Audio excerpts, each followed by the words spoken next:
మళ్ళీ మన ప్రభుత్వం వస్తుంది, కూటమి ప్రభుత్వంలో వచ్చిన కంపెనీలన్నింటినీ వెనక్కి తరిమేస్తామని సింగపూర్, మలేషియా కంపెనీలకి మెయిల్ పెట్టించాను కదా.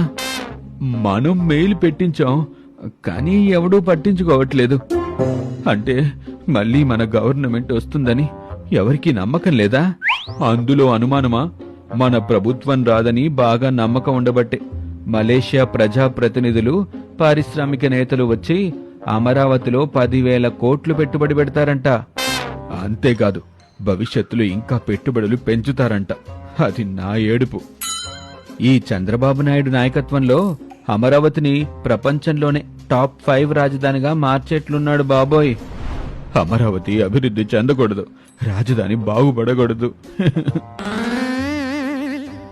ఒక్క ఛాన్స్ అంటూ వచ్చావు, 5 సంవత్సరాలు నీకు దోపిడీ చేయడమే పనిగా పెట్టుకున్నావు.